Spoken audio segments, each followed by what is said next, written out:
mulkiilaha aasaasay shirkadda lagu wada xiriiro ee Facebook Mr. Mark Zuckerberg ayaa dowladaha caalamka u sheegay in looga baahan yahay in ay la yimaadaan shuruuc iyo xeerar dawli ah oo wax looga qaban karo macluumaadiyada khaldan ee la xiriira been abuurka hadallada xambaarsan naceebka cunsuriyadda marin habaabinta iyo xogaha halista ku ah amniga ee lagu daabaco baraha bulshada ay ka mid yihiin Facebook, YouTube, Twitter iyo baraha kale ee lagu wada xiriiro.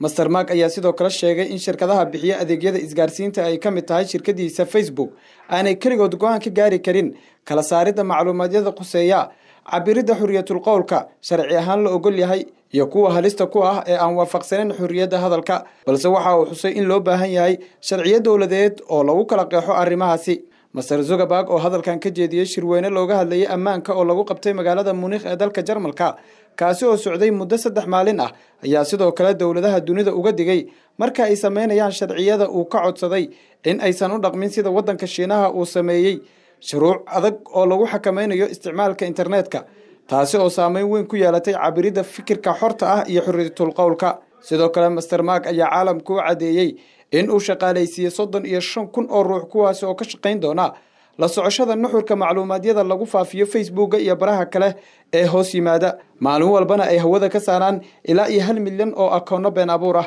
mulkiilahan ayaa dunida u muujiyay in shaqaalihiisa ay dadaal badan ku bixiyaan in aysan wax dhibaato ah uga imaanin caalamka shirkadiisa, balse loo baahan yahay in la ogaado in ayna wada dabooli karin dhammaan macluumaadiyada khaldan ee la faafiyo.